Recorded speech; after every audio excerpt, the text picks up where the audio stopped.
Assalamualaikum warahmatullahi wabarakatuh. Alhamdulillah, kita selalu saja memuji dan memuja Allah Subhanahu wa taala atas segala nikmat yang Allah limpahkan kepada kita, terutama nikmat Islam dan iman. Karena dengan Islam dan iman kita jadi mengenal siapa pencipta alam semesta ini, termasuk pencipta diri kita sendiri, dan apa tujuan kita ada di muka bumi ini, apa yang boleh kita kerjakan, apa yang tidak boleh kita kerjakan, apa yang bisa kita nikmati dari makanan, pakaian, minuman, pergaulan, pendapatan, dan mana yang tidak boleh. Biasanya dalam agama Islam dikenal dengan halal dan haram. Dan dengan itu kita punya panduan hidup, dan ini sebuah nikmat yang luar biasa. Puncaknya lagi di akhirat kita akan dibalas dengan masuk ke dalam surga yang abadi.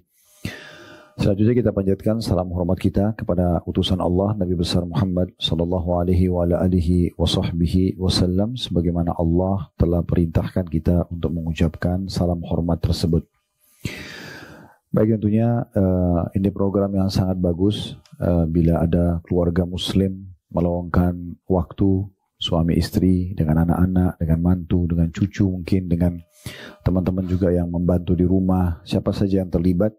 Kemudian diadakan kajian, tujuannya insya Allah tidak lain kecuali ingin mengenal lebih jauh tentang perintah Sang Pencipta Allah dan larangannya. Karena memang itu kewajiban kita sebagai seorang muslim. Kita harus betul-betul mempelajari agama ini karena dia panduan hidup. Setiap kali ada yang datang ke kantor kami mengucapkan syahadat, alhamdulillah setiap pekan, kadang-kadang setiap 2 pekan sekali ada saja yang datang. Selalu saya tanyakan dulu kenapa mereka mau masuk Islam.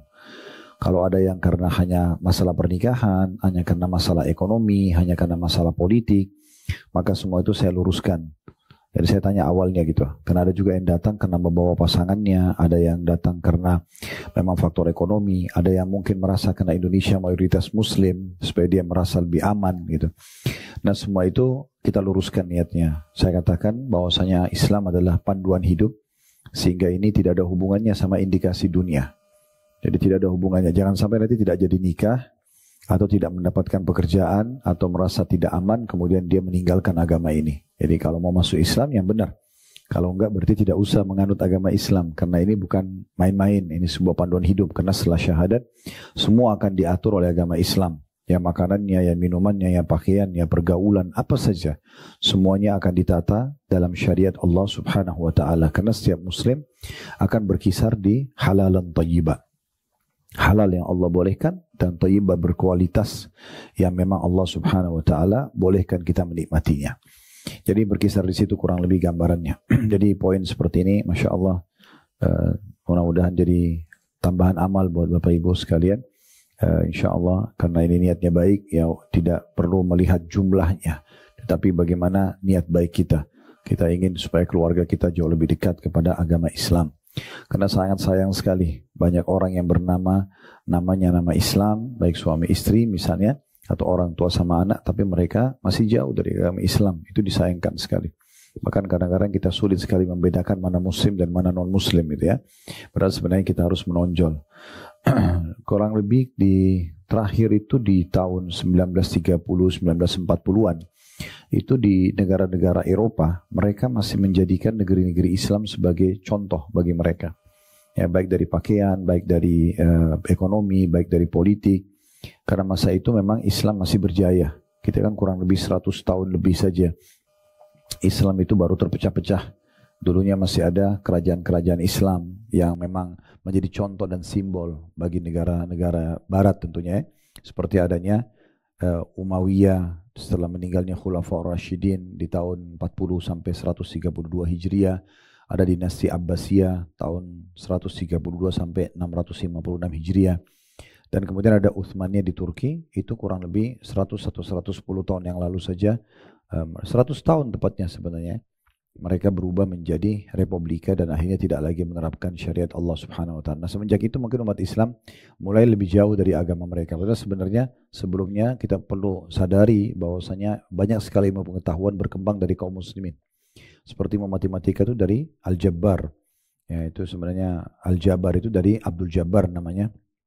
Seorang ilmuwan dari Spanyol, Al-Jaziri yang menemukan aliran listrik, dan ada Farnas dan beberapa tokoh-tokoh ilmuwan yang lain, mungkin ini ada bahasan sendiri, tapi mereka yang telah menjadi contoh-contoh dan rujukan sekarang kampus-kampus besar di Eropa karena kedalaman mereka dalam menekuni ilmu-ilmu itu sebenarnya. Jadi Islam itu sebenarnya bukan agama yang baru, agama yang memang dulunya pernah memimpin dunia dan menjadi contoh bagi yang lain. Jadi satu sisi ini sebagai tambahan selain syariat Allah SWT, sangat wajar kalau kita ingin mempelajari agama kita ini, karena ini agama-agama mendunia, bukan agama yang baru, dan satu-satunya yang Allah Subhanahu wa taala turunkan hanya agama Islam.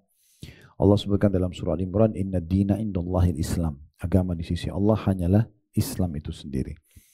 Baik, karena ada permintaan berhubungan dengan masalah bahasan rukun Islam yang kedua, yaitu sholat, maka saya sudah bawakan bukunya. Buku ini berisikan tentang tata cara wudhu dan sholat. Namun sebelum kita bahas ini, saya perlu sampaikan satu-satunya ibadah yang diperintahkan oleh Allah Subhanahu wa taala kepada Nabi Muhammad SAW yang beliau harus berangkat ke langit menerimanya hanya sholat. Kalau yang lain bakti sama orang tua, jihad, baca Quran, ya, jenguk orang sakit, semuanya, zakat, haji dan umroh, itu Jibril yang datang dari langit membawa wahyu tersebut kepada beliau. Khusus masalah sholat karena besarnya kedudukannya sampai harus ada kejadian Isra dan Mi'raj, kejadian yang sangat besar dalam Islam dikenal, dan ada surah Allah namakan dalam Al-Quran surah nomor 17 surah Isra, perjalanan malam. Dari Nabi SAW jalan waktu itu luar biasa dari Mekah ke Palestina. Waktu itu perjalanan 1 bulan. Karena belum ada transportasi kayak kita sekarang, jadi mereka naik kuda, dan itu kuda tercepat. Baru bisa mencapai ke sana non-stop dipicu kudanya 1 bulan. Pergi 1 bulan pulang. Nabi Muhammad SAW melakukan dalam 1 malam, belum mi'raj ke langit. Makanya kejadiannya sangat unik pada saat itu. Jadi Nabi SAW melakukan perjalanan yang dahsyat itu, kemudian selepas subuh, beliau kembali ke Mekah lagi, duduk depan Ka'bah, lalu beliau sempat melongo-longo melihat ke depan Ka'bah, lewat tokoh Quraisy yang sangat membenci Islam, Abu Jahal.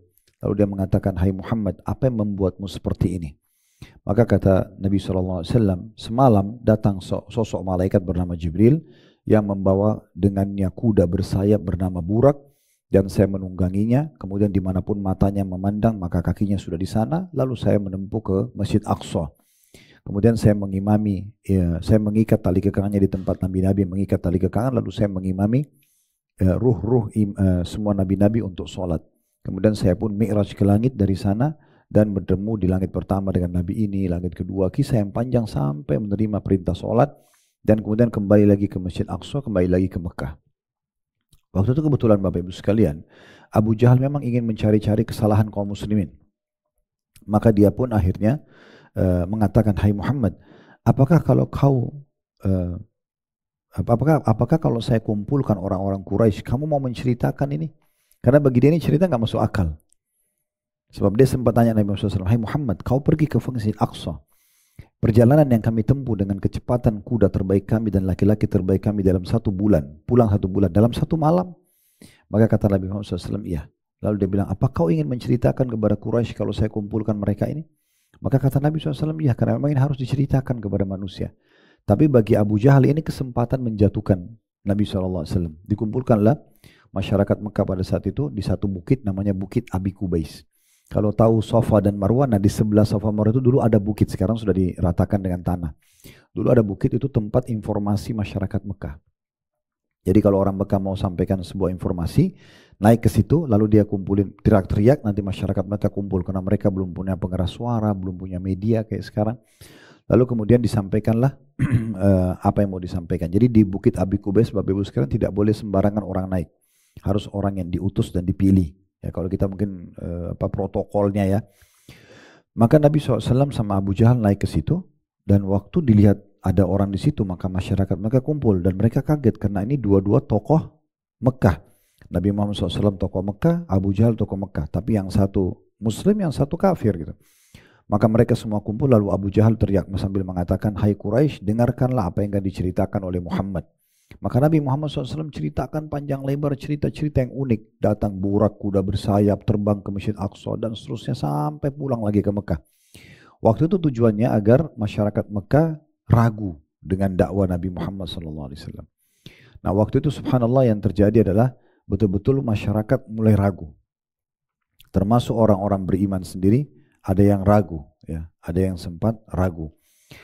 Maka Abu Jahal turun dari Bukit Abi Qubais sambil dengan bangganya dia mengatakan, sekarang agama Muhammad sudah habis. Ya. Karena memang dia pikir orang akan tolak itu.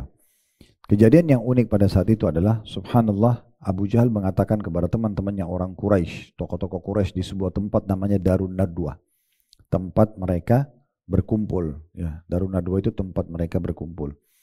Maka pada saat itu Abu Jahal mengatakan, sungguh agamanya Muhammad sudah habis. Kata mereka, kenapa anda berkata seperti itu? Kata Abu Jahal, karena begini dan begitu. Ceritakanlah kembali kisah Isra Mi'raj dari awal oleh Abu Jahal kepada teman-temannya orang Quraisy. Padahal orang Quraisy belum tahu kisah itu. Kemudian setelah itu Abu Jahal mengatakan, tinggal ada satu orang saja yang kalau satu orang ini kita berhasil goyahkan imannya, kita akan habiskan agamanya Muhammad. Cari Abu Bakar. Nah, mereka pun mencari Abu Bakar. Abu Bakar lagi ada di kebunnya di luar kota Mekah.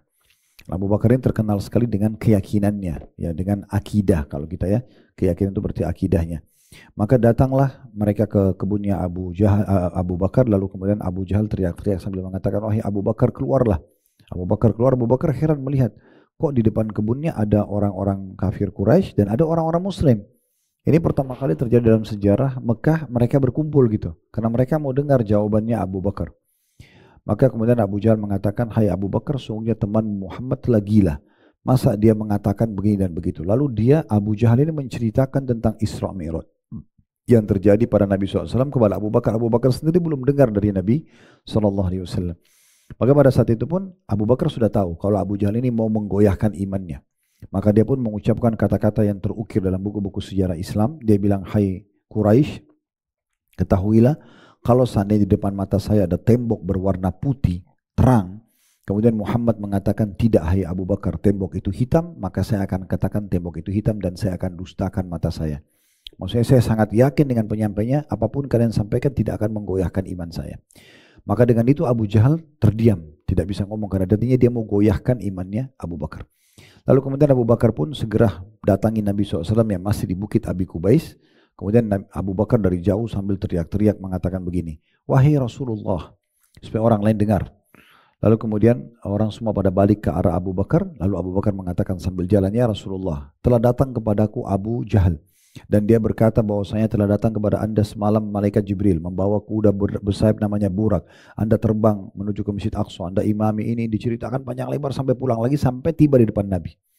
Begitu tiba di depan Nabi dia mengatakan, apakah itu benar? Maka kata Nabi SAW, benar. Lalu Abu Bakar mengucapkan kata-kata yang juga terukir dalam ukiran-ukiran buku-buku sejarah Islam yang perlu digaris atau dihiasi dengan hiasan emas yang luar biasa. Ukiran emas, karena dia mengatakan, anda pasti benar. Maksudnya dia menekankan kepada seluruh umat Islam yang hadir di saat itu, tidak usah ragu, ini adalah utusan Allah. Maka akhirnya orang-orang pun percaya. Lalu Abu Bakar mengatakan, ya Rasulullah, kami semua di sini tahu anda belum pernah ke Palestina, anda belum pernah lihat Masjid Aqsa, belum pernah anda lihat sebelumnya. Dan di sini ada tokoh-tokoh Quraisy yang sudah pernah ke sana. Bisa nggak sebagai bukti kebenaran apa yang anda ceritakan, anda sampaikan kepada kami dan gambarkan kami tentang Masjid Aqsa? Maka kata Nabi Muhammad SAW, pada saat itu Allah Subhanahu Wa Taala membukakan Masjid Aqsa di hadapan mataku. Sehingga aku seperti melihatnya dan menceritakan kepada Quraisy, pintunya seperti ini bentuknya, jendelanya seperti ini bentuknya, masjidnya seperti ini. Dan setiap kali Nabi SAW mengatakan seperti ini dan seperti itu, tokoh-tokoh Quraisy yang pernah ke sana mengatakan Muhammad benar, Muhammad benar, Muhammad benar. Semuanya dibenarkan. Semuanya dibenarkan. Akhirnya orang-orang Quraisy terdiam semua. Jadi cerita yang spektakuler ini walaupun mungkin tidak masuk akal di masa itu, di masa sekarang pun sulit kecuali dengan keimanan. Maka bisa diimani dan diyakini oleh sebagian besar penduduk Mekah karena keyakinannya Abu Bakar. Lalu kemudian ada satu kejadian juga waktu Nabi SAW dari Masjid Aqsa kembali ke Mekah. Beliau mengatakan, saya sempat melihat dari atas Burak ada satu kafilah dagang Quraisy. Kafilah dagang Quraisy ini Bapak Ibu sekalian terdiri dari sekian belas ekor unta. Mereka jalan sama-sama kayak satu grup lah kalau orang berangkat itu ya. Mereka lewat dan mereka kehilangan untanya. Lalu kata Nabi SAW, saya lihat unta mereka. Lalu saya teriak dari atas mengatakan, wahai Quraisy, unta kalian di lembah itu ambillah. Lalu kemudian mereka mengikuti suaraku Lalu kemudian mereka menemukan unta mereka. Nah cirinya kafilah itu unta paling depannya itu diikat lehernya dengan kain berwarna merah. Maka kata Nabi Muhammad SAW, kalau kalian mau menanyakan, tunggulah 2-3 hari lagi mereka akan datang. Subhanallah, semua satu kota Mekah waktu itu datang ke satu pintu namanya pintu Bani Syaibah, pintu gerbangnya Mekah. Kemudian mereka kumpul dan menunggu kafilah itu. Ternyata betul datang kafilah itu persis seperti yang Nabi gambarkan. Ya, unta yang paling depan ada kain warna merah, kemudian ditanyakan oleh orang-orang Quraisy Mekah kepada Quraisy yang ada di unta-unta itu. Perlu diketahui masa itu belum ada handphone, belum bisa komunikasi, sehingga belum bisa kontek-kontekan. Maka baru pertama kali ketemu. Maka orang-orang Quraisy Mekah mengatakan kepada orang-orang Quraisy yang ada di kafilah dagang tadi, wahai Quraisy, dikatakan begitu. Ya, kalian dari mana? Mereka bilang kami dari Palestina. Lalu kata orang-orang Quraisy di Mekah, apakah ada sesuatu yang terjadi di tengah jalan kalian waktu kalian sedang menuju ke sini? Kata mereka, iya. Kami kehilangan unta di tengah padang pasir dan kami dengarkan ada suara yang mengatakan, hai Quraisy, unta kalian di lembah itu, ambillah. Kami ikuti dan kami mendapatkannya. Maka tiba-tiba orang-orang Quraisy yang ada di kafilah ini bingung. Dari mana orang Mekah tahu ini? Sementara belum ada yang komunikasi, gak ada telepon, handphone bisa ngomong masa itu kan. Maka mereka balik bertanya kepada orang Quraisy di Mekah. Mereka mengatakan, dari mana kalian tahu informasi ini? Belum ada satu di antara orang kami yang masuk ke Mekah menyampaikan cerita ini. Maka mereka mengatakan dari Muhammad. Maka dengan itu Bapak Ibu sekalian, semua satu Mekah meyakini kebenaran kejadian Isra dan Mi'raj. Ini kenapa kita datangkan kisah ini? Supaya Bapak Ibu tahu tentang kedudukan sholat itu. Jadi ini satu kejadian yang spektakuler luar biasa gitu. Dan sholat ini bukan baru untuk umat Islam. Semua umat-umat sebelum kita juga ada sholatnya. Cuma mungkin mereka berbeda dari sisi jumlah, berbeda dari sisi tata cara dan bacaannya. Tapi mereka juga sholat. Kalau pernah dengar ada hadis Bukhari, Nabi Sulaiman alaihissalam pernah beliau asyik bermain dengan kuda-kuda di kerajaannya sampai beliau lupa sholat asar. Beliau lupa sholat asar. Maka sebagai bentuk taubatnya kepada Allah SWT, beliau menyembelih kuda-kuda tersebut di jalan Allah, dibagikan dagingnya sebagai bentuk taubatnya. Nah itu berarti ada penyebutan tentang sholat asar. Ya.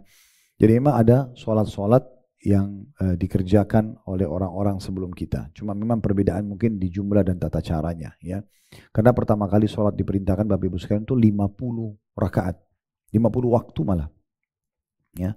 Dimana pada saat itu Nabi Muhammad SAW terima, pas turun langit ke-7 ketemu dengan Ibrahim AS, beliau tidak bicara apa-apa. Di langit ke-6 ketemu sama Musa AS. Dalam riwayat yang sahih dikatakan begitu. Lalu Nabi Musa bertanya, hai Muhammad, apa yang diperintahkan Tuhanmu untuk kaummu? Dia mengatakan 50 waktu sholat. Kata Nabi Musa, kaummu tidak akan mampu, mintalah keringanan. Maka Nabi SAW kembali kepada Allah, minta keringanan, diringankan 5 waktu. Jadi sisa 45 waktu. Kemudian lalu turun lagi, Musa tanya lagi, berapa? 45. Kata beliau, masih susah, masih berat buat umatmu. Maka minta keringanan. Minta lagi keringanan, dikurangi lagi 5. Terus begitu sampai sisa 5 waktu saja. Kita bisa bayangkan Bapak Ibu sekalian, kalau seandainya awal disyariatkan sholat 50 waktu sholat, itu mungkin per 10 menit azan dan iqamah. Itu mungkin kita tidak bisa aktivitas yang lain ya.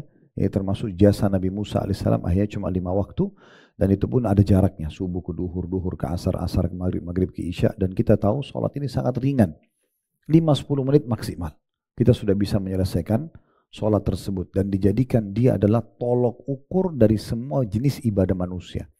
Kata Nabi SAW, awal amal dihisab hari kiamat adalah sholat. Kalau dia baik, beruntunglah orang tersebut. Riwayat lain akan membantu amal-amal lain. Kalau dia buruk, maka rugilah dia. Dalam riwayat lain akan mengganggu amal-amal lain. Jadi kalau kita betul-betul menjaga sholat kita, maka kita pasti akan mendapatkan semuanya kesempurnaan dari sisi yang lain, ibadah yang lain maksudnya. Dan saya sering sampaikan di pengajian Bapak Ibu sekalian tanpa menggurui, setiap muslim kalau ingin memperbaiki apapun mulai dari sholatnya. Sholat saja dan fokus kepada 3 hal, yaitu tepat waktunya, kemudian tepat gerakannya, dan tepat bacaannya. Maka kita akan maksimal dan sempurna mendapatkan ya pahala daripada sholat tersebut. Selanjutnya perlu kita fahami Bapak Ibu sekalian adalah sholat itu komunikasi antara seorang hamba dengan Tuhannya. Jadi Bapak Ibu seperti lagi absen ya. Kalau saya biasa bahasakan itu absensi kita ya. Jadi kalau kita bayangkan ini, kalau kita kerja di satu perusahaan misalnya, contoh saja, kemudian tiap hari kita dipanggil oleh owner perusahaan tersebut 5 kali dalam sehari. Dan dalam 5 kali itu selalu ditanya, kamu perlu apa? Ada masalah apa? saya pecahkan semuanya, saya akan berikan semua.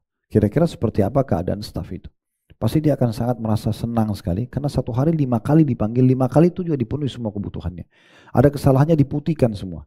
Nah itu ibarat sholat, karena kita seperti absen kepada Allah.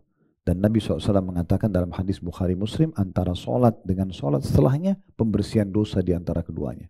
Jadi memang ini pembersihan dosa. Kita dari subuh ke duhur mungkin ada kesalahan-kesalahan yang kita lakukan. Di duhur dibersihkan lagi. Duhur ke asar lagi ada aktivitas, mungkin ada kesalahan juga dimaafkan lagi di asarnya. Begitu juga ke maghrib, begitu juga ke isya, begitu juga ke subuh lagi. Jadi dia memang ini adalah penentu daripada semua aktivitas kita. Dan ini pemenuhan kebutuhan luar biasa. Dan dijadikan antara azan dan iqamah waktu mustajab. Diterima semuanya. Bapak Ibu tinggal bahasakan saja. Mulai alhamdulillah wassalatu wassalamu ala rasulullah. Minta apa saja. Allah SWT akan berikan. Itu waktu mustajab. Kata Nabi SAW, doa antara azan dan iqamah, salat wajib, tidak akan ditolak. Dan dalam berdoa Bapak Ibu sekalian, kita memohon agar Allah Subhanahu wa ta'ala mempertahankan nikmat itu jauh lebih afdal dibandingkan kita minta solusi dari permasalahan kita. Jadi tidak ada alasan untuk tidak berdoa. Misalnya kita lagi sehat, kita lagi melimpah harta, kita lagi segala macam lah lagi ada. Ini justru puncaknya harus berdoa. Karena berdoa di saat itu justru paling afdal. Ya, karena kita memohon agar dipertahankan kesehatan, agar dipertahankan kebahagiaan, agar dipertahankan harta. Ini justru puncaknya doa. Itu lebih afdal dibandingkan nanti ada masalah sakit baru minta kesembuhan. Lagi bangkrut, lagi minta supaya dilepaskan dari terlilit utang misalnya itu. Ini lebih afdal yang awalnya. Ini sering kami bahasakan kepada jemaah haji, jemaah umrah yang pergi bersama kami. Bapak Ibu sekalian jangan merasa karena lagi melimpah nikmat lalu tidak butuh doa. Tidak, justru kita butuh doa. Dan kata Nabi SAW, kenali Tuhanmu di saat kamu lagi lapang, maka dia akan kenali kamu di saat kamu lagi sulit. Jadi sebenarnya kata kunci diterimanya doa pada saat kita lagi sulit, justru di saat kita sehat kita harus lebih banyak berdoa kepada Allah Subhanahu wa ta'ala. Dan doa itu semuanya berkumpul dalam masalah sholat. Ya, di sholat itu semuanya doa, dari doa iftitah sampai doa terakhir salam, gitu kan. Semuanya berisikan doa-doa. Jadi ini absensi. Jangan pernah terbebani dengan sholat tersebut, ya, karena sholat ini sebenarnya kebaikan buat kita. Karena Allah akan penuhi kebutuhan kita, kita akan mendapatkan keselamatan di akhirat, dan segala macam hal terbuka kebaikannya dengan menjaga sholat tersebut. Ini poin tentang masalah sholat. Nah kalau ibadah-ibadah dalam Islam, ini poin selanjutnya Bapak Ibu sekalian. Kalau Bapak Ibu ingin rajin mengerjakan sebuah ibadah, apa saja, maka coba cari tahu janji Allah di ibadah itu. Bahasa agama kita fadilah, keutamaan. Garis bawahi tidak ada satupun ibadah dalam Islam kecuali punya keutamaan.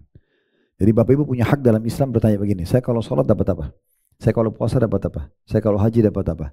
Saya kalau sedekah dapat apa? Bakti orang tua dapat apa? Saya kalau jujur dapat apa? Memang ada, namanya fadilah. Ya. Jadi ada, tidak ada satupun ibadah yang tidak ada janjinya. Dan kita tinggal ibadah mengejar itu. Nah termasuk sholat, ya. Sholat ini punya keutamaan-keutamaan. Nah ini perlu Bapak Ibu fahami baik-baik. Supaya kita selalu bisa konsisten untuk menjaganya. Karena kita tahu ada sesuatu yang kita dapatkan di situ. Nah di antaranya adalah tadi hadis yang sudah saya sebutkan. Awal amal dihisab hari kiamat adalah sholat. Kalau dia baik, dia lolos dalam timbangan, maka akan membantu yang lain. Kalau dia buruk, maka akan mengganggu yang lain.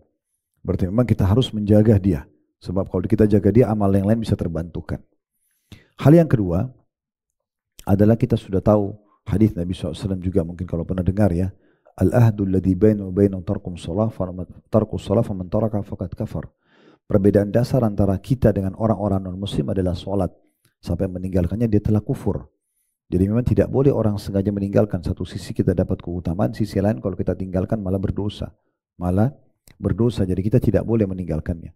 Belum lagi hadis Nabi SAW, sholat itu akan membersihkan semua kesalahan kita. Kata Nabi SAW dalam banyak riwayat, bagaimana kalau di depan rumah seseorang di antara kalian ada sungai mengalir dengan sangat deras. Dia mandi sehari 5 kali. Apakah masih ada tersisa kotoran di badannya? Maka para sahabat mengatakan tentu tidak ada ya Rasulullah. Mandi di sungai yang airnya deras sehari 5 kali, gak akan ada kotoran di badan. Kata Nabi SAW begitulah perumpamaan sholat 5 waktu. Dia akan membersihkan semua kesalahan-kesalahan yang dilakukan oleh seorang hamba. Cuma mungkin Bapak Ibu perlu garis bawah ya, ada kesalahan atau ada dosa yang berhubungan dengan Allah, ada yang berhubungan dengan makhluk. Kalau berhubungan dengan Allah itu akan dimaafkan oleh Allah Subhanahu wa taala. Orang berbuat dosa apa saja yang berhubungan dengan haknya Allah. Tapi kalau berhubungan dengan makhluk, manusia, itu berbeda. Selain tobat kepada Allah, Bapak Ibu harus juga minta maaf dan minta keridhaan pemilik hak.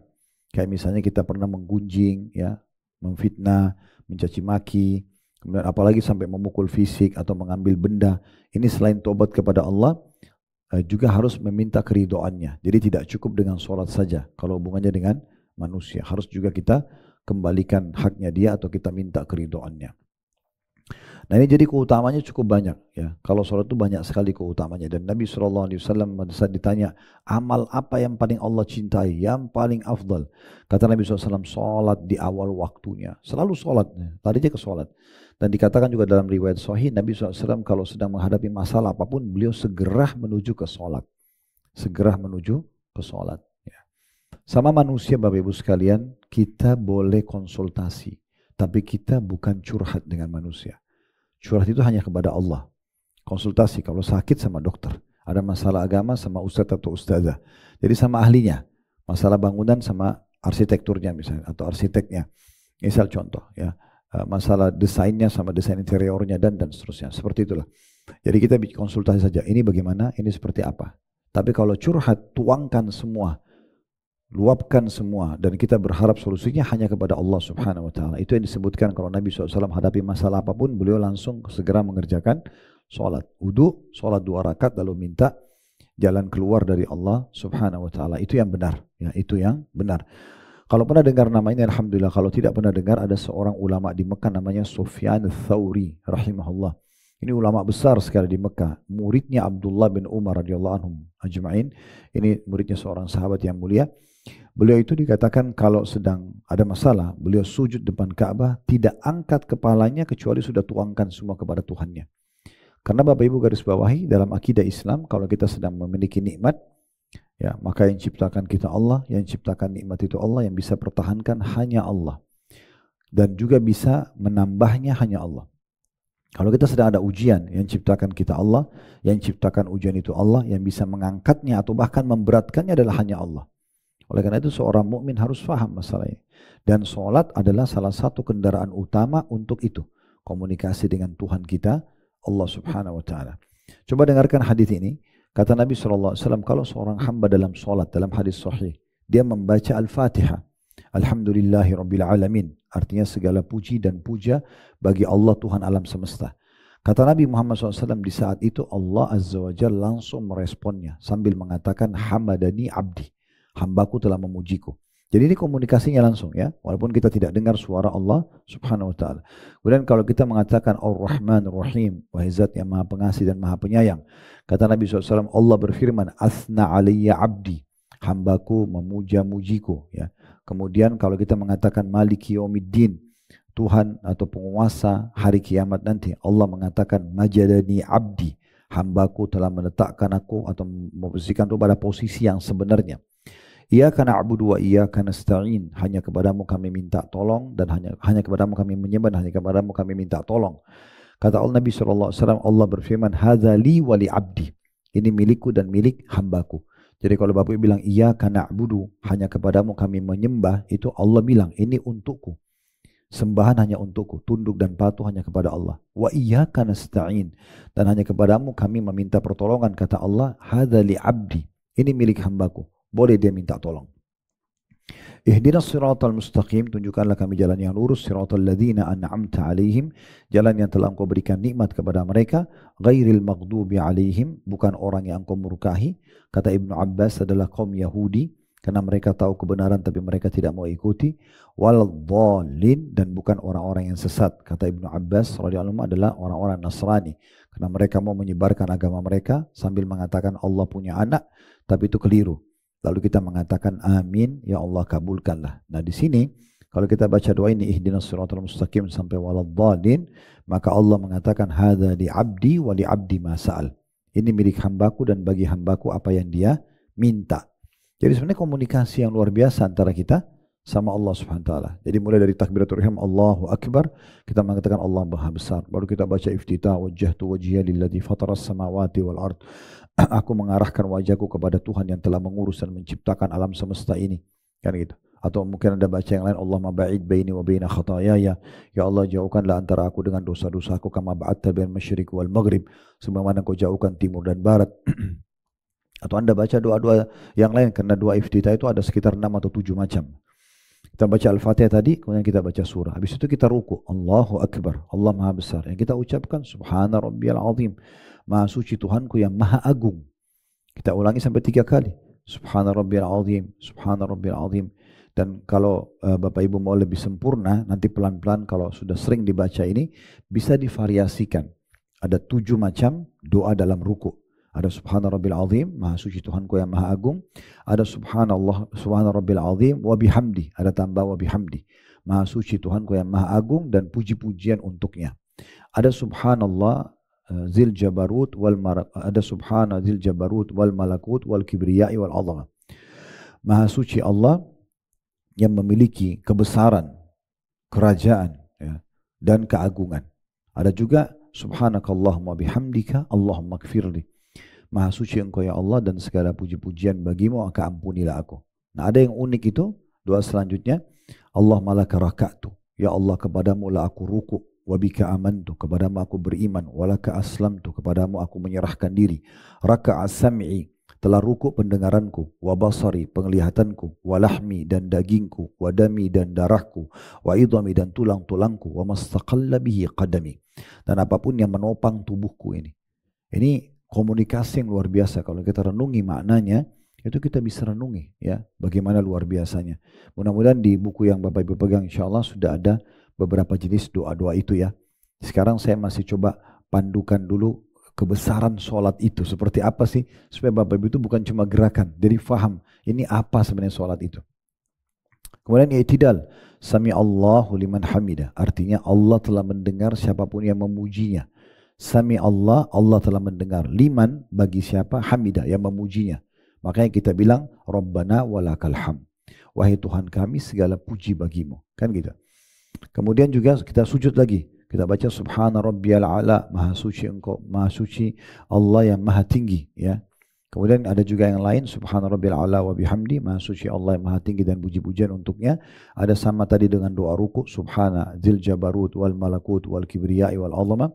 Maha Suci Allah yang memiliki kebesaran, ya, kerajaan, keagungan. Kemudian ada Subhanakallahumma bihamdika Allahumma gfirli. Ya Allah, segala puji bagimu, ampunilah aku ya. Kemudian ada Allahumma laka sajadtu. Ya Allah, kepadamu lah saya sujud. Wa bika amantu, kepadamu saya beriman. Wa laka aslamtu, kepadamu lah saya menyerahkan diri. Sajada wajhi lilladzi khalaqahu wa sawwarah. Telah sujud wajahku kepada zat yang telah membentuknya ya, dan merupanya. Jadi yang membuat alis seperti ini, mata seperti ini, hidung seperti ini, itu Allah Subhanahu wa ta'ala. Kita puji Allah di saat sujud. Kita mengatakan betul-betul Allah yang setelah menyempurnakan wajah dan ciptaan rupahku ini, fatabarakallah rabbul alamin, maha berkah Allah Tuhan alam semesta. Nah, ini di antara doa sujud. Kemudian kita duduk lagi di antara doa sujud. Kita baca Rabbi ghfirli warhamni wajburni. Ya Allah, maafkan aku, kasihani aku, penuhi kebutuhanku. Wa'fu anni, maafkan aku, waghfirli, maafkanlah atau ampunilah kesalahanku. Ini semua komunikasi yang luar biasa dengan Allah. Yang paling pendek kalau Bapak Ibu membaca di antara dua sujud, Rabbi ghfirli, Rabbi ghfirli. Ya Allah, maafkan aku, ya Allah, maafkan aku. Itu yang paling pendek. Kalau misalnya pun kita tergesa-gesa sholat, kalau di antara dua sujud kita cukup baca Rabbi ghfirli, Rabbi ghfirli. Kalau tadi dua ruku, dua sujud bisa dibaca, kalau mau lama masing-masing dibaca 3 kali. Kalau mau dipilih salah satunya boleh, ya dibaca 3 kali. Sunnahnya kalau betul-betul darurat bisa baca sekali saja. Ya, jadi boleh orang Subhana Rabbil Azim ruku, kemudian dia bangun Sami Allah liman hamidah, gitu kan. Tapi kalau mau lebih sempurna dibaca 3 kali. Bahkan Nabi SAW pernah membaca sampai 10 dan 11 kali.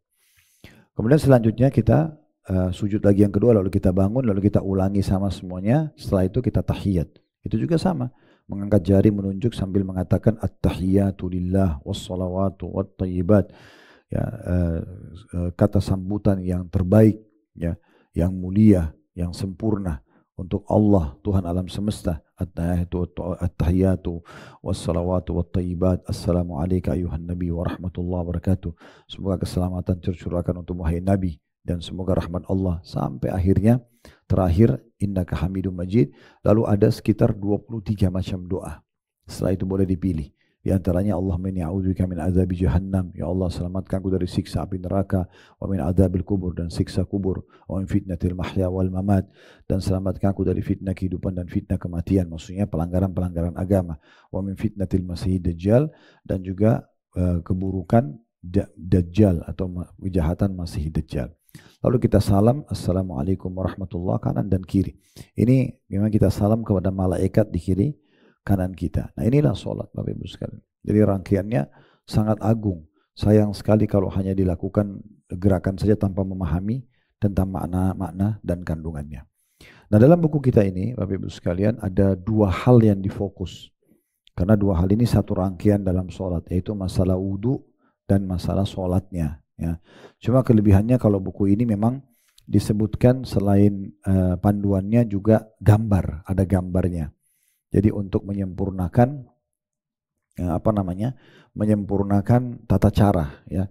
Karena cukup banyak kami adakan pelatihan-pelatihan tentang masalah sholat, ternyata banyak sekali di antara muslimin dan muslimat yang masih keliru. Padahal ini sayang sekali, ya, sayang sekali kalau mereka salah. Bisa dilihat di halaman 3, kalau kita mulai dari sifat wudunya Nabi, ya, wudu ini termasuk aktivitas yang sangat dianjurkan, ya, baik Bapak Ibu mau sholat atau tidak mau sholat. Baik mau sholat atau tidak mau sholat, semuanya dianjurkan berwudu. Seperti wudu kalau mau tidur, ya.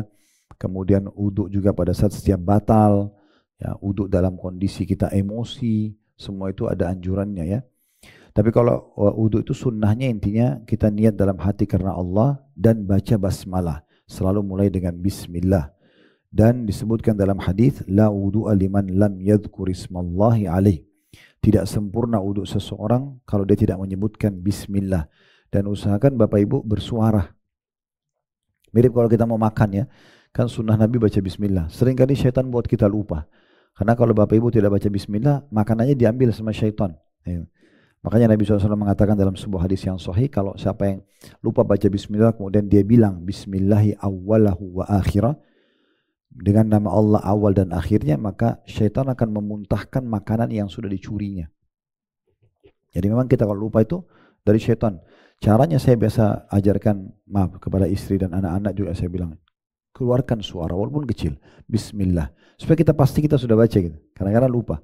Nah, kalau mau wudu, mau masuk ke satu lokasi, mau naik mobil, mau aktivitas apa, baca bismillah. Mulai dengan itu. Karena bismillah ini betul-betul membawa keberkahan, ya. Karena kata Nabi SAW, kullu amrin la yubda bismillah fahuwa aqta. Semua perkara yang tidak dimulai dengan bismillah maka jauh dari rahmat Allah. Maka mulai dengan bismillah, ya. Kalau Bapak Ibu lagi di kamar mandi nggak apa-apa baca bismillah, tapi di wastafelnya. Yang dilarang itu di kloset, maaf. Jadi di shower lagi mandi, mau wudu boleh baca bismillah. Yang tidak boleh cuma di klosetnya saja. Kalau di masa dulu memang kloset sama kamar mandi dipisah. Kalau kita kan sekarang di masa ini sudah lebih modern, digabung semua. Nah, jadi hukumnya masing-masing. Di tempat shower, di wastafel nggak apa-apa baca bismillah, yang tidak boleh hanya di klosetnya. Karena kalau lagi di tempat buang air besar itu tidak boleh memang menyebut nama Allah sama sekali. Baik, itu kurang lebih. Dan wudu ini punya keutamaan. Bapak Ibu harus sempurnakan, ya. Karena Nabi SAW menyuruh kita menyempurnakan wudu dengan sempurna. Betul-betul harus benar gerakannya dan harus mengenai batas minimal. Ya, jadi kayak misalnya telapak tangan ini minimal. Dia kalau naik sedikit aja, berarti wudunya nggak sah, sholatnya nggak sah. Maka harus hati-hati. Oleh karena itu sunnahnya, kalau Bapak Ibu misalnya pergelangan tangan ini minimal, sunnahnya melebihkan. Siku ini minimal, dilebihkan. Mata kaki minimal, dilebihkan. Nah, dilebihkan ke atas. Kata Nabi SAW dalam sebuah hadis yang sahih, perhiasan seorang mukmin pada hari kiamat akan memenuhi tempat-tempat wudunya. Dalam riwayat lain, cahayanya akan mengenai tempat-tempat wudunya. Dan siapa yang bisa memanjangkan, panjangkanlah. Lebihkan maksudnya. Ya, lebihkan. Makanya Abu Hurairah radhiyallahu anhu pernah wudu, Bapak Ibu sekalian, sambil jubah beliau digulung. Karena tangannya kayak baju ihram, ya. Itu digulung sampai ke pundak beliau, lalu beliau wudu. Waktu siku ini sampai ke lengannya. Lalu ada yang lihat lalu mengatakan, wudu apa ini wahai Abu Hurairah, sahabat Nabi? Maka beliau mengatakan, saya mendengarkan Nabi SAW bersabda, sungguh perhiasan orang mukmin akan memenuhi semua tempat yang tersentuh air wudhunya. Jadi lebih baik kita lebihkan daripada pas-pasan. Dan betul-betul diberikan haknya. Telapak tangan itu betul-betul semuanya sama selat-selatin jari-jari. Ini minimal pergelangan satu. Kemudian baru yang kedua. Kemudian baru yang ketiga. Jadi tidak tergesa-gesa. Itu yang dinamakan dengan menyempurnakan wudhu. Kalau Bapak Ibu sempurnakan, wudhunya sah, berpahala, sholatnya juga jadi sah. Karena berhubungan sekali antara wudhu sama sholat. Dan juga kalau wudhunya benar akan menggugurkan dosa-dosa. Sebagaimana kata Nabi SAW, tidak ada seorang muslim yang berwudhu dengan sempurna, kecuali pada saat dia membasuh tangannya akan berguguran dosa-dosa tangannya. Kalau dia kumur-kumur gugur dosa dari mulutnya. Kalau dia membasuh wajahnya gugur dari matanya. Kalau dia membasuh kepala dari kepala, kalau kaki dari kakinya. Jadi memang ini fungsinya besar sekali. Dan kata Nabi SAW, saya ingin sekali bertemu dengan saudara-saudara saya. Kata para sahabat, ya Rasulullah, kami saudara-saudara Anda. Kata Nabi SAW, bukan, kalian sahabat-sahabatku. Saudara-saudaraku yang akan datang sepeninggalku nanti. Lalu kata para sahabat, ya Rasulullah, bagaimana Anda mengenal mereka? Kata Nabi Muhammad SAW, nanti dari tempat uduk mereka di mahsyar itu akan keluar cahaya yang terang. Bukankah seorang pemilik kuda yang memiliki kuda banyak, tapi ada di antara kuda itu di bagian bulu, bagian dahinya dan keempat kakinya berbulu putih, bisa dibedakan dengan kuda-kuda lain? Nah begitu juga umatku nanti akan datang pada hari kiamat. Jadi mulai dari sini. Nah di halaman 4-nya itu diperlihatkan tentang tata caranya. Makanya di situ dikatakan kemudian disunnahkan membasuh telapak tangan 3 kali sebelum memulai wudhu sambil menyelat-nyelat jari jemari. Dan itu ada riwayat, ini bagusnya buku ini ditulis sekalian riwayatnya. Ada footnote angka nomor 2 itu 3 kali, di bawah ditulis muttafaqun alaih. Muttafaqun alaih maksudnya disepakati oleh Bukhari dan Muslim. Berarti hadis sahih gitu ya. Ini lihat gambar nomor 1. Jadi tata caranya bukan hanya sekedar digosok-gosok tangannya, tapi memang diselat-selatin air di antaranya. Dan dipastikan batas minimal semuanya kena. Yang ketiga adalah berkumur-kumur, kemudian berkumur-kumur, yakni memutar-mutar air dalam mulut, kemudian mengeluarkannya. Jadi tidak hanya sekedar masuk dibuang, tapi dimasukkan ke mulut. Kata ulama, diputar semuanya, dirongga seluruh mulut kita di bagian dalam. Dan kalau ada yang bisa memasukkan jari telunjuknya di antara gusi, gigi, itu sangat bagus ya. Jadi dia menyempurnakan. Nanti akan jatuh dosa-dosa yang ada dari mulut tersebut. Yang keempat, istinsyak dan istinsar. Istinsyak artinya memasukkan, menghirup air di hidung. Hirup air. Jadi Bapak Ibu ambil 1 cakup air di telapak tangan. Kalau sudah kumur-kumur tadi, kalau mau kumur-kumur sama mau cuci hidung. Ini 1 kali ya. Setelah cuci telapak tangan 3 kali, ambil air 1 cakup di telapak tangan kanan, setengahnya dikumur-kumur, setengahnya dihirup. Dihirup di hidung. Kecuali lagi puasa. Ya, kalau lagi puasa maka dianjurkan untuk kata Nabi SAW, kalau kalian istinsyak atau menghirup air di hidung, hiruplah kecuali kalian sedang puasa, khawatir masuk ke tenggorokan. Nah setelah itu istinsar. Istinsar itu Bapak Ibu sekalian mengeluarkan dengan tangan kiri dari hidungnya. Jadi caranya sekali lagi 1 cakup air dari keran kita ambil, setengahnya dimasuk ke mulut, kumur-kumur terus, jangan berhenti kumur-kumurnya. Lalu dihirup air di hidung sambil tetap kumur-kumur. Lalu dikeluarkan dengan tangan kiri yang dari hidung dengan kuat, baru yang hasil kumur-kumur mulutnya dibuang. Itu 1 kali. Kemudian 2 kali, semuanya 3 kali, seperti itulah. Dan ini digambarkan di situ, ada gambar nomor 3 sama ada gambar nomor 4. Jadi memasukkan air dengan telapak tangan ke mulut sebagian dan sebagian dihirup. Kemudian gambar nomor 4 itu istinsarnya, maksudnya dikeluarkan dengan tangan kiri. Selanjutnya, jadi kalau Bapak Ibu mau lihat di halaman 6 itu ada hadisnya ya. Bersengatanlah ya, atau semangatlah, lakukan dengan kuat dalam istinsyak, menghirup air di hidung jika engkau sedang puasa. Sebagian ulama ada mengatakan ini terapi flu ya. Jadi kalau lagi flu, hidungnya lagi buntu, coba istinsyak, masukkan air dengan kuat, hirup lalu dibuang dengan kuat. Itu subhanallah cepat sekali ya memperbaiki hidung yang buntu. Yang kelima, membasuh wajah, dan itu dikasih titik-titik di situ supaya jelas wajahnya yang mana. Dari tumbuhnya rambut di atas sampai ke dagu, dan dari kuping kanan ke kuping kiri. Dan ini harus semuanya terkena ya. Kemudian selanjutnya kalau di gambar nomor 7 itu 5 sama 6 wajah. Gambar nomor 7 ini khusus bagi orang yang punya jenggot ya, mungkin dia menyelat-nyelatkan air di jenggotnya itu termasuk sunnah Nabi alaihi salatu wassalam. Kemudian yang keenam itu membasuh tangan sampai siku. Jadi bisa dua cara. Cara yang pertama gambar nomor 8. Jadi Bapak Ibu ambil keran air dari telapak tangan depan ke siku. Ditarik ke bawah, dipastikan sikunya kesentuh, kemudian baru diputar ke atas. Ya. Atau dari atas, kerannya dibiarin jalan ngalir ke bawah, baru ditarik lagi ke bawah. Jadi dari bawah ke atas. Ya. Jadi sekali lagi bisa dari sini kita tarik, tapi pastikan ini siku kena, ini siku bagian soalnya. Kalau ini sedikit tidak kena bisa nggak sah, wudunya nggak sah sholatnya. Kemudian baru diputar ke atas. Ini 1, terus 2, kemudian baru 3. Atau sebaliknya, kalau mau dari sini bisa air kerannya jalan, ditarik dari sini ke depan, terus diputar, tetap diputar ke bawah. 1, 2, dan 3. Itu digambarkan di poin nomor 8 dan poin nomor 9. Kemudian poin nomor 7, di gambar nomor 10, 11, dan 12, masalah mengusap kepala dan kedua telinga. Jadi caranya, Bapak Ibu ambil air di telapak tangan, kemudian disentuhkan di awal kepala, ditarik ke belakang sampai ke tengkuk kita di leher, kemudian ditarik lagi ke depan. Setelah itu jari telunjuk masuk ke dalam kuping dan ibu jari mutar di belakang. Ini sekali saja, semua anggota tubuh 3 kali kecuali kepala. Bagi perempuan yang rambutnya panjang, ditarik dari depan ke belakang, pas sampai di leher, ditepuk-tepuk saja ke atas sampai ke depan. Baru kemudian jari telunjuk masuk ke dalam kuping, yang ibu jarinya mutar kayak lagi mijet kupingnya. Nah ini sekali saja. Jadi sebenarnya dengan ini berarti daerah tengkuk atau leher sudah kena. Ya. Itulah gambar 10, 11, dan 12. Kemudian selanjutnya gambar 13 itu menggambarkan tentang masalah bagaimana kuping. Tadi ya saya bilang diputar kupingnya atau diputar ibu jari di belakang kuping. Kemudian gambar 14 dan gambar 15 ini bagaimana membasuh kaki. Jadi minimalnya telapak kaki ya, dan dianjurkan lebihkan dari mata kaki itu. Dan itu ada gambar 14 membasuh telapak kaki, yang 15 selat-selatin jari. Ini bahkan kalau seingat saya Imam Malik rahimahullah, beliau mewajibkan itu Bapak Ibu sekalian. Jadi kalau lagi wudu, jari tangan masuk ke jari-jari kaki. Dikhawatirkan nanti ada selatan lipatan-lipatan yang tidak kena air. Itu bisa tidak sah wudunya.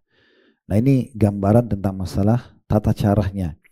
Di halaman 11 ada di poin 9, itu tentang masalah membaca doa. Jadi setelah wudu, kita baca doa ini. Asyhadu an la ilaha illallah wahdahu la syarikalah wa asyhadu anna Muhammadan abduhu wa rasuluh. Allahumma ja'alni minat tawwabin wa ja'alni minal mutatahhirin.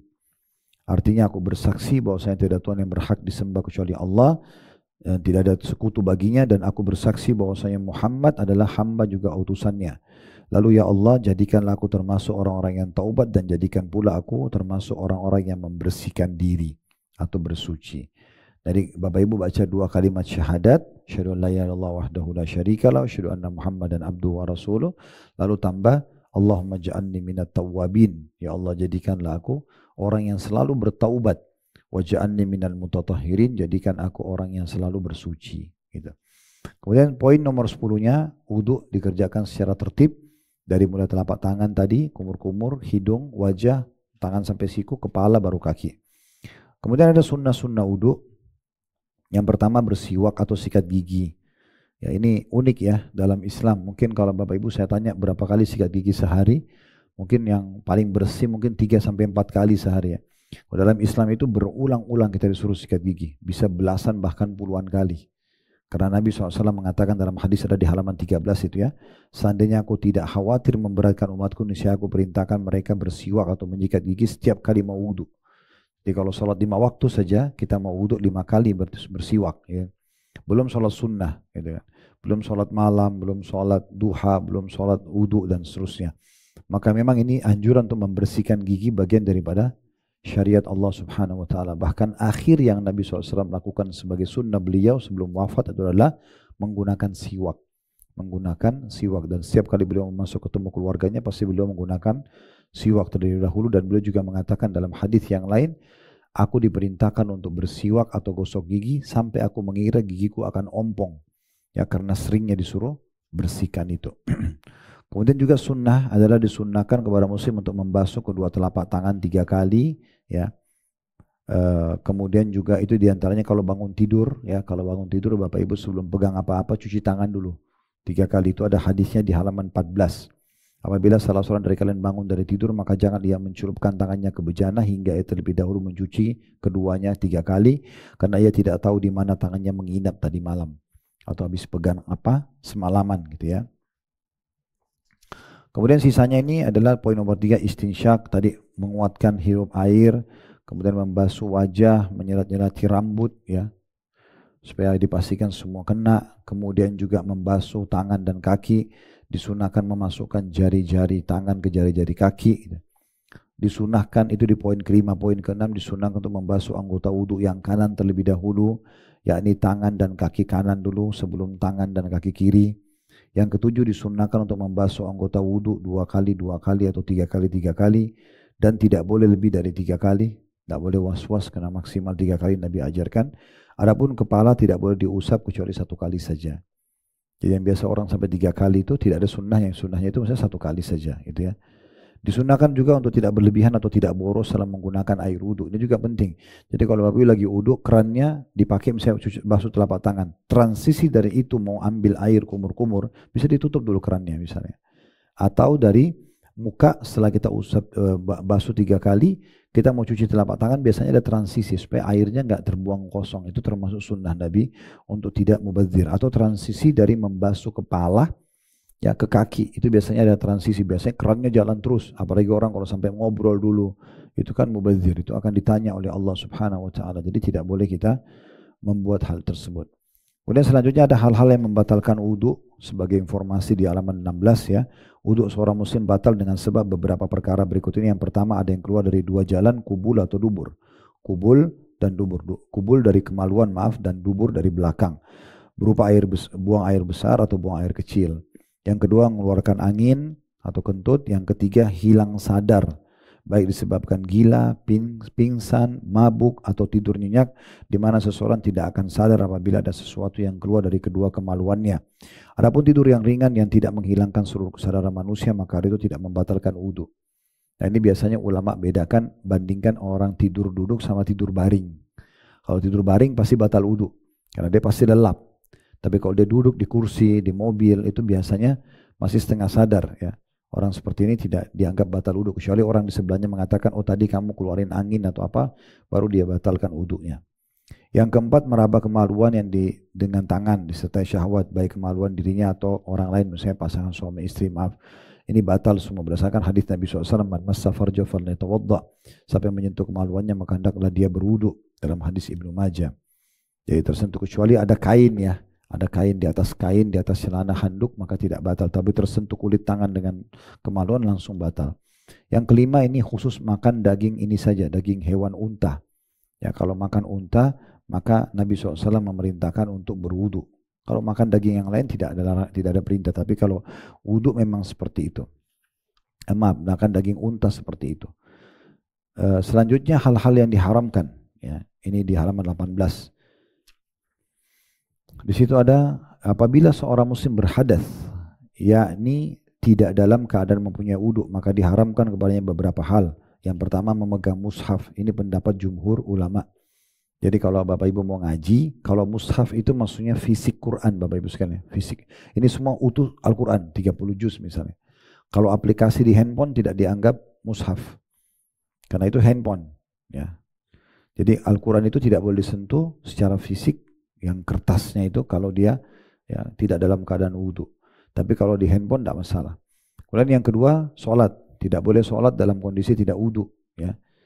Termasuk kalau Bapak Ibu lagi sholat 1 rakaat, baru ingat, oh saya tadi batal wudhu, itu harus segera diberhentikan. Tidak boleh dilanjutin.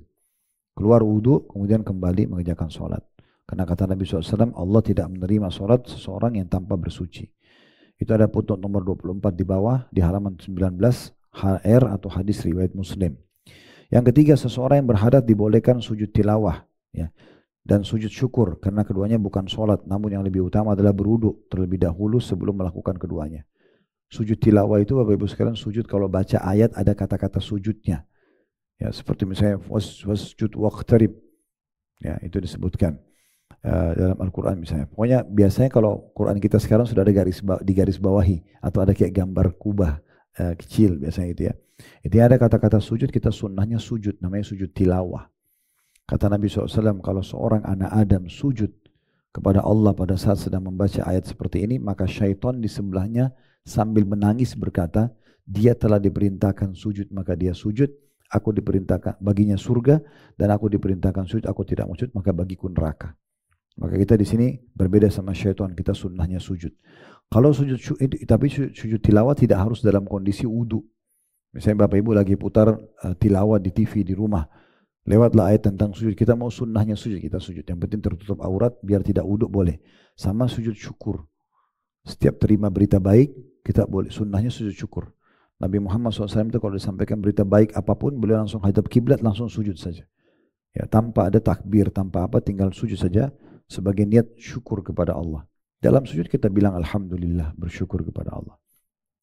Yang keempat, ini tidak boleh tawaf. Ini juga khusus di Ka'bah tanpa wudu. Ya, jadi orang kalau batal wudu harus dia wudu lagi baru kembali mengerjakan tawaf. Karena kata Nabi SAW, at-tawafu bil baiti shalah. Tawaf di Baitullah itu termasuk salat. Hadis nomor 25 di bawah, riwayat Tirmidzi. Ya. Juga Rasulullah SAW berwudu sebelum tawaf. Nah, dengan ini kita sudah selesaikan bab wudu ya, satu bab. Tapi itu ada peringatan penting. Sebelum wudu, seorang muslim tidak disyaratkan untuk membasuh kemaluan terlebih dahulu, karena membasuh kemaluan itu baik kemaluan maupun dubur hanya diperintahkan setelah buang air besar atau buang air kecil. Adapun ketika hendak wudu maka tidak termasuk dalam perintah tersebut, wallahu alam. Jadi maksudnya tidak perlu cebok dulu baru wudu. Padahal sebenarnya kita tidak buang air kecil, tidak buang air besar, ya. Seperti itulah. Nah, ini berhubungan dengan masalah wudunya sendiri. Nah, setelahnya ini adalah masuk ke masalah sholat. Ya. Di halaman 25, di situ sholat yang pertama bersuci. Nah, ini tadi masalah wudhu. Kemudian yang kedua ada sutra. Nah, sutra ini penting diperhatikan. Sutra itu maksudnya adalah pembatas. Jadi antara Bapak Ibu dengan tempat sujudnya. Kayak misalnya saya mau sujud di sini. Nah, di sini di depan ini saya taruh sesuatu. Namanya sutra. Tembok kah, tas kah, kotak apalah gitu ya, pot, bunga, pokoknya jangan biarkan kosong depan kita ya. Makanya biasa kalau lihat di masjid ada orang yang kalau paham ini dia cari tiang, dia sholat di sebelah tiang. Kalau sholat sendiri ya, kalau sholat berjamaah yang jadi sutrahnya imamnya. Makanya biasa di masjid itu imam ada mihrabnya kan, nah itu sutrahnya maksudnya. Itu dianjurkan punya sutra. Kemudian juga yang ketiga perlu diperhatikan kalau sholat berjamaah, meluruskan saf ya. Jadi safnya diluruskan, dan ini anjurannya untuk mempertemukan tumit sama tumit. Jadi orang sebelah sama sebelah bertemu tumitnya sama tumitnya sehingga betisnya juga sejajar. Jadi rapat, tidak membiarkan celah di antaranya. Karena celah di antara kaki ini biasanya membuat syaitan masuk menggoda sholat. Makanya Nabi SAW kalau mau imami sholat beliau mengatakan, ya rapatkanlah saf-saf sholat kalian dan jangan biarkan syaitan masuk di antara sholat. Yang keempat, berdiri dan niat dalam hati. Nah, berdiri dengan tegak, ruas tulang belakang ditegakkan, kemudian mata kita menuju ke tempat sujud dan bola matanya dibuka, kelopak matanya dibuka. Jangan ditutup, ya, itu sunnahnya begitu. Dan kata Nabi SAW, Allah terus memandang wajah seorang hamba selama tidak menoleh kiri kanan atau menutup matanya gitu ya. Kemudian setelah itu yang poin selanjutnya takbiratul ihram, itu digambar nomor 2 dan nomor 3. Caranya ada 2, takbiratul ihram jari-jari semua dirapatin Bapak Ibu sekalian. Cuman ada yang ujung jari sejajar dengan pundak, ada yang ujung jari sejajar dengan kuping. Jadi bisa begini atau bisa naik sedikit. Cuma jari-jarinya rapat, jangan direnggangin. Itu makanya dilihatin gambar situ dia sebenarnya rapat jari-jarinya. Gambar yang lebih tepat seharusnya dia agak maju sedikit ya, seperti ini. Sambil mata kita dibuka tempat sujud kemudian atau naik sedikit. Sambil kita mengatakan Allahu Akbar yang sudah ma'ruf tentunya yang masyhur. Kemudian di halaman 28 di gambar 4 sama gambar 5 ini cara meletakkannya di dada. Jadi bisa mempertemukan punggung dalam kanan dengan punggung luar kiri seperti ini. Atau mempertemukan antara pergelangan kanan dengan pergelangan kiri seperti ini. Lalu diletakkan di awal dada. Nah, ini termasuk sunnah Nabi SAW. Itu ada di gambar 4 dan gambar 5. Nah, jadi ini yang lebih tepat ya. Kalau ada orang meletakkan di bawah pusarnya, ada orang taruh di samping lambungnya, ini belum pernah disebutkan dalam riwayat. Dan Bapak Ibu bisa lihat sendiri perbandingannya ya. Kita kalau takbir, Allahu Akbar, dengan tegak ruas badan tulang kita, kemudian kita begini, itu beda sekali dengan orang yang begini, atau orang yang begini ya. Itu berbeda sekali memang karena tata caranya sesuai dengan sunnah Nabi alaihi salatu wassalam.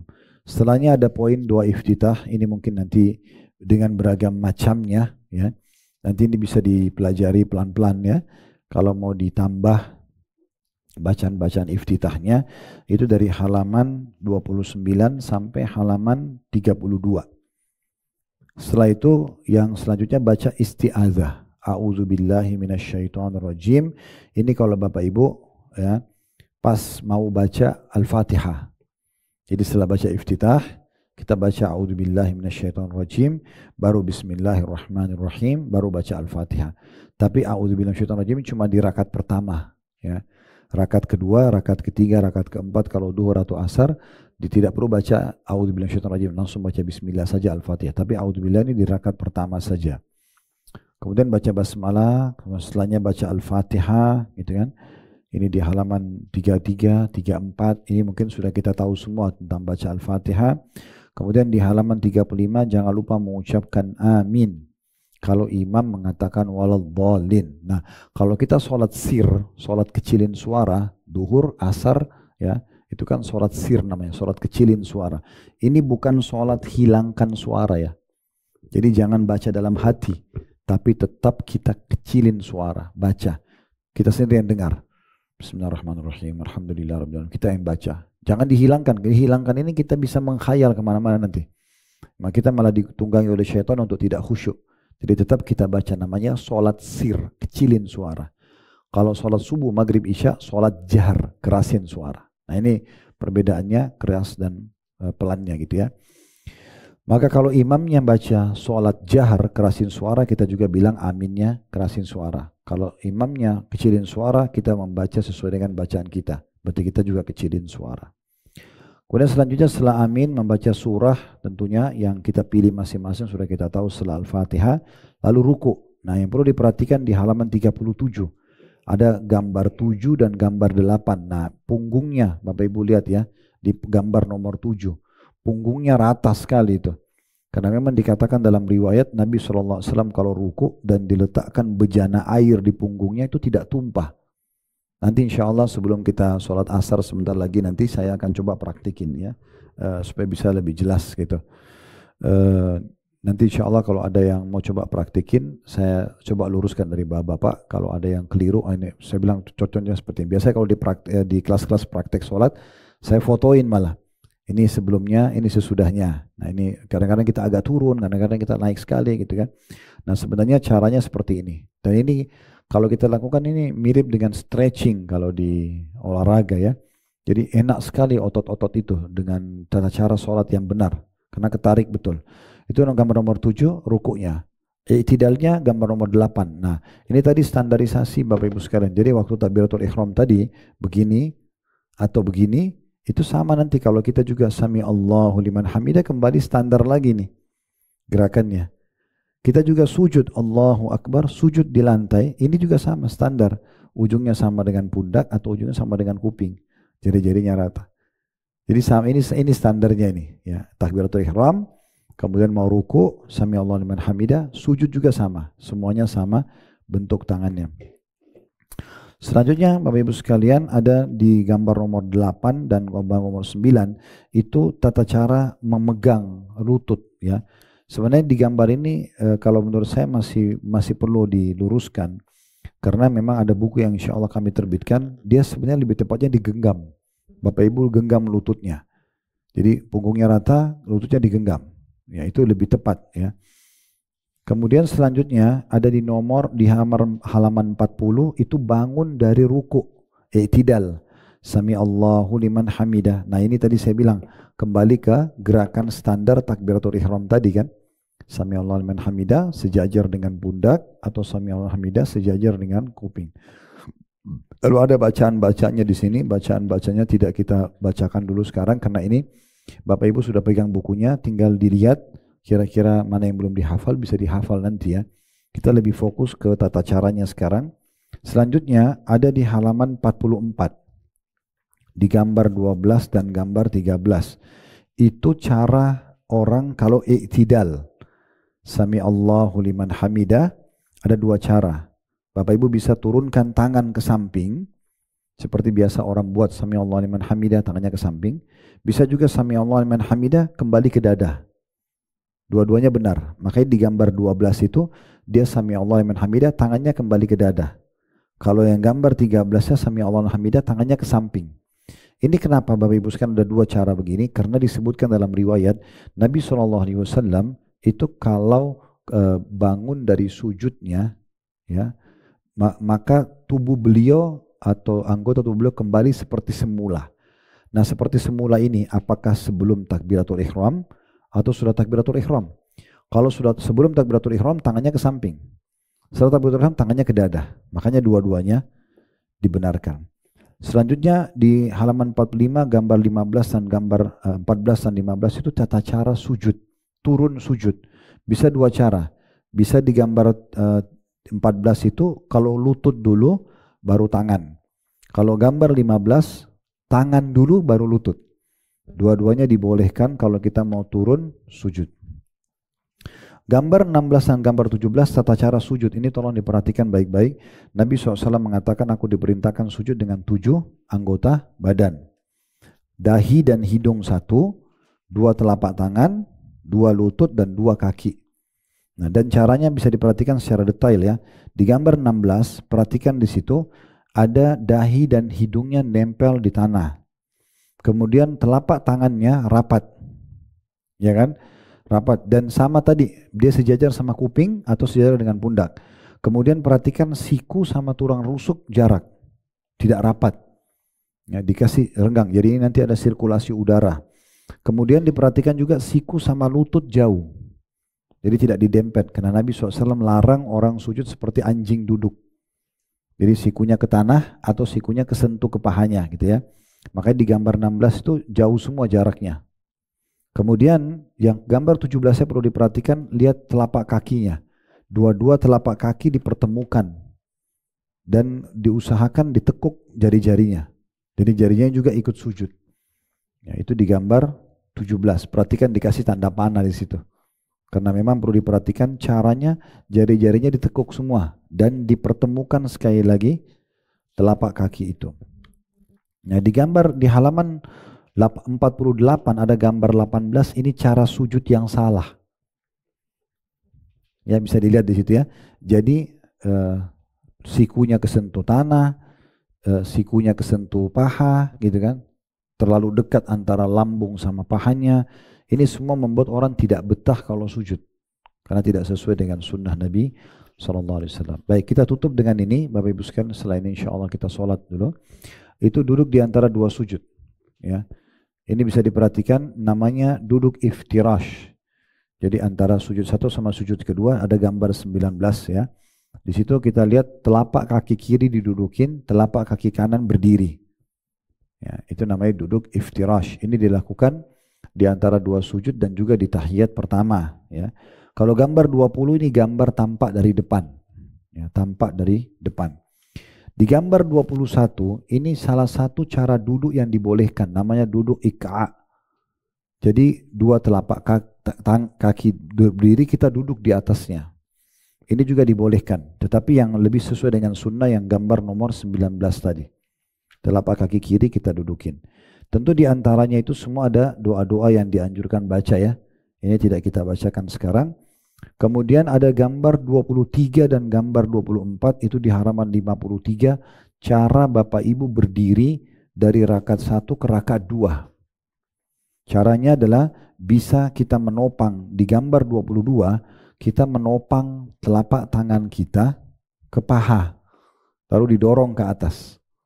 Kemudian cara yang kedua adalah kita mengepal kedua kepalan tangan, ditekan di depan lalu didorong tubuh kita ke atas. Nanti insya Allah sebentar sebelum sholat, mungkin 2-3 menit saya akan praktikin insya Allah. Kemudian yang terakhir Bapak Ibu sekalian di halaman 55 itu cara tahiyat di gambar 24 dan gambar 25. Jadi caranya ibu jari kita dipertemukan sama jari tengah, dibuat lingkaran begini, baru diletakkan di atas paha. Ya. Jadi bukan digenggam, ya, tapi ini cuma dipertemukan antara jari ibu jari sama jari tengah, dibuat lingkaran begini, kemudian jari telunjuknya naik. Itu di gambar 24. Gambar 25 cara duduknya. Nah, tentu di sini Bapak Ibu sekalian ada doa-doanya ya. Doa tahiyat ini nanti dibaca aja ya. Bukunya sudah ada alhamdulillah. Ini tinggal dibaca nanti. Ada gambar 26, 27 dan 28. Nah, itu bisa dilihat cara telunjuknya. Jadi yang benar ibu jari kita sama jari tengah ini di ujung paha. Ya, jadi kalau ini adalah paha, maka dia di sini ditaruhnya. Jangan di depan sekali, jangan juga terlalu di belakang ya. Jadi pas di ujung begini.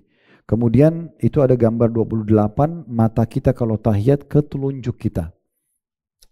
Mata kita ditelunjuk. Ini semua ada dalilnya ya.